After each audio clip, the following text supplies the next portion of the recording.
Welcome to the church family that is lifting lives through living love, inspiring hope, filling with faith, and transforming our world. These recorded messages are made available so that you might have additional opportunities to stay connected with us, and then you might learn and grow in your faith. God bless you as you hear the word today. And now, the message. Well, let me add my congratulations to the graduates, whether you're graduating magna cum laude or summa cum laude or simply, thank you, Lordy, I made it. Either way, we congratulate you and we're happy for your next step in life. And for that purpose, I want to read for you from Matthew chapter 5, words that we call the Beatitudes of Jesus, from the Sermon on the Mount recorded in Matthew chapters 5, 6, and 7. I know we normally read this from versions which say, blessed are you, but this morning I turned to the old translation by J.B. Phillips because I want to emphasize the happiness, the joy that is expressed in these words of Jesus. So hear these words from J.B. Phillips' translation. When Jesus saw the vast crowds, he went up on the hillside, and after he had sat down, his disciples came to him. Then he began his teaching by saying to them, how happy are those who know what sorrow means, for they will be given courage and comfort. Happy are those who claim nothing, for the whole earth will belong to them. How happy are those who are hungry and thirsty for goodness, for they will be fully satisfied. Happy are the merciful, for they will have mercy shown to them. Happy are those who make peace, for they will be sons of God. Happy are the utterly sincere, for they will see God. And what happiness will be yours when people blame you and ill-treat you and say all kinds of slanderous things against you for my sake. Be glad then, yes, be tremendously glad, for your reward in heaven is magnificent. For so they persecuted the prophets before your time in exactly the same way. May God bless the reading of his word. Will you pray with me? Gracious God, may the words of my mouth and may the meditations of all of our hearts be acceptable to you, for you, O God, are the one who is our strength and our Redeemer. Amen.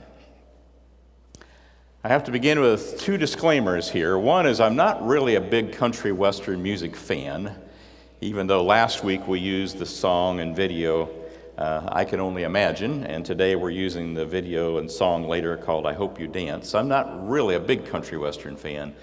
And then my huge disclaimer is I'm not much of a dancer, as my wife, who's here, could testify. In fact, if you're wondering what a 68-year-old white guy looks like when he dances, here it is. You ready? That was it. You got to look quick. But I love the song by Leanne Womack entitled I Hope You Dance. It's a song she sings to her little children.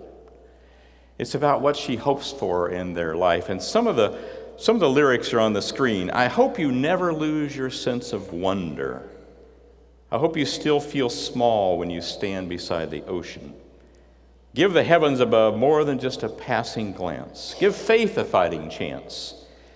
And when you get the choice to sit it out or dance, I hope you dance. That's my word to the graduates today. In fact, that's my word to all of us today. I hope you dance. I hope you dance through life with the joy of the Lord that Jesus expressed in those Beatitudes. That even when, or maybe especially when, life doesn't go quite like you hoped it would, even when there's tough times in life, we can still be filled with joy and we can dance with faith, and that faith will help get us through. I hope you dance. I hope you dance. Now, she goes on to say in the lyrics, don't sit it out, but rather get involved with life. And that's an important thing to say today to all of us. Because today in our American culture, all the evidence is that people are sitting it out. They're not getting involved. They're not making a difference in life, but rather they're withdrawing from our society. There's a study done a few years ago called Bowling Alone, of all things, by Robert Putnam, and his title comes from the fact he studied bowling leagues. And what he found is the number of people bowling is on the rise, but the number of people who join a league and play with a team is on a sharp decline. And that led him to study all kinds of social groups in America, Rotary clubs and churches and all kinds of things. And he found it was about the same across the board in America. All participation in all groups of any kind is down 30% in America the last 15 years.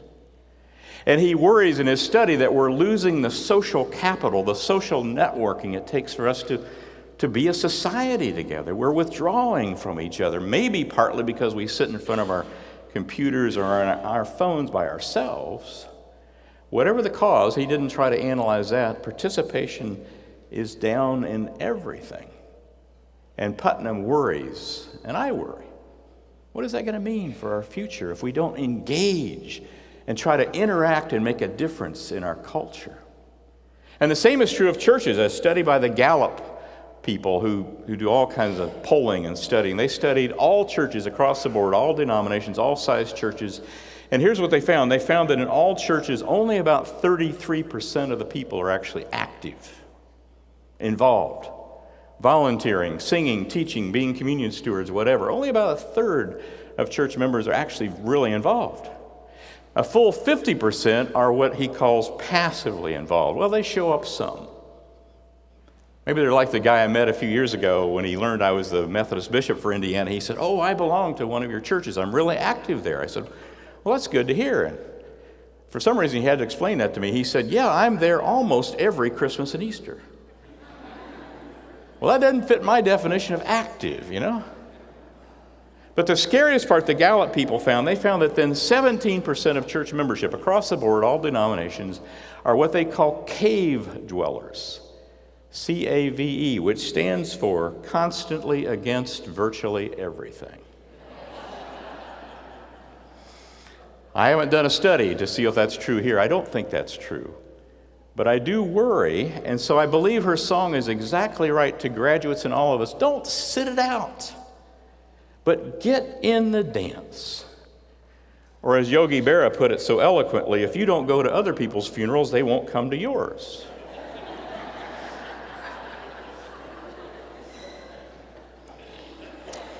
Her song goes on to say to her children, "I hope you never lose your sense of wonder." And I know our graduates are smart, and they're smarter than they were a few years ago, and they're going to keep getting smarter. But I hope all of them and all of us never lose our sense of wonder at the incredible nature of God's creation.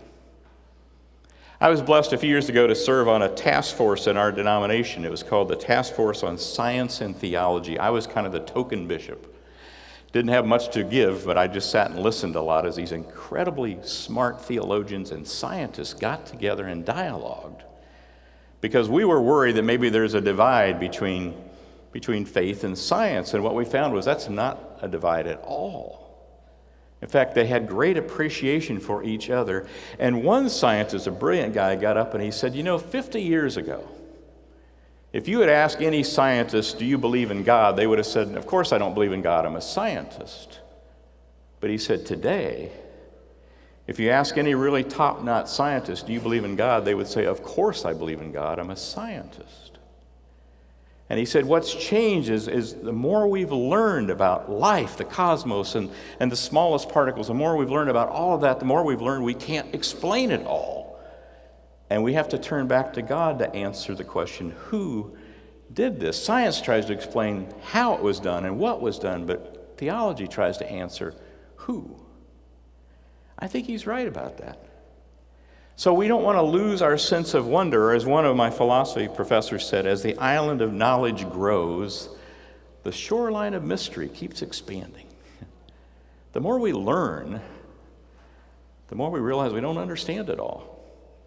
So as she says in the song to her children, I hope you never lose your sense of wonder and amazement about life. And then the song goes on to say, promise me you'll give faith a fighting chance. Because faith it helps us to dance through even the tough times of life. If we learn to dance even when things are tough, then we have the faith to get us through all the times of life we may face. I'm dating myself now, but I'm going to go way back to when I was in seminary at Duke Divinity School in North Carolina. I was in a class. I know Perry's had classes like this. It was called Pastoral Care in the Hospital Setting. And the way it worked is we seminarians were each assigned to a chaplain to work with in the Duke Med Center. And we had a certain number of beds we were responsible for, and we were to provide pastoral care to whoever showed up in those beds. And then we met weekly with our chaplain to share what we were experiencing and what we were trying to learn. Well, I think it was my first or second week of trying to do all that, I encountered a woman who made a big impression on my life. Frankly, I'm glad the first time I walked in the room to meet her that she was asleep, because I was so repulsed by her appearance, I don't know what I would have said to her. Only by reading the chart could I tell that she was African American, because she had this horrible skin disease. And I mean, she was just difficult to even look at and talk to. Well, I kind of steeled myself and came back later when she was awake, and what I found was an incredibly wonderful, joyful, faithful woman. And as I listened to her and she shared about what she'd been through in life, and she now had this horrible ailment that was taking her life away, you know, I tried to be a good student and say something compassionate like, well, I'm sorry life has been so difficult. And she said, young man, you don't understand. She said, every day of life is a gift, and I wouldn't have missed any of this for anything. I mean, she was like a living beatitude of someone who could dance joy in the midst of the worst of circumstances. Well, that's what I think Leanne Womack means when she says to her kids, promise me you'll give faith a fighting chance, because faith will give you a fighting chance to dance even through the tough times of life. Now, as we hear the song in a minute, you're going to hear in the background of the song toward the end, there's another background song going on, and it goes like this. Time is a wheel in constant motion, always rolling along. Tell me, who wants to look back on the years and wonder where those years have gone? And that's kind of in the background as she continues to sing, I Hope You Dance. Because the other choice, if you sit out the dance, the other choice is time still goes on. It rolls on inevitably, and you wind up someday saying, where did it all go? Where did all those wasted opportunities go? Don't do that. Don't sit it out. But dance. Dance the joy of the faith, and it'll get you through anything in life. Dance. So I want to say, especially to you graduates, life is meant to be lived. The dance is meant to be danced. Faith is meant to be sustaining. Joy and hope come from getting engaged, getting involved, giving ourselves away. So dance. Get involved. Vote, for one thing. You're joining a generation of people who don't vote. 18 to 35-year-old people, by and large, don't vote in America, which is why politicians don't pay any attention to you. And maybe the horrible school shootings and the resulting protests in March will change that. But get involved, vote. Get involved in your community, make a difference. Otherwise, you'll be ignored by the power bases. When you get a choice to sit it out or dance, I hope you dance.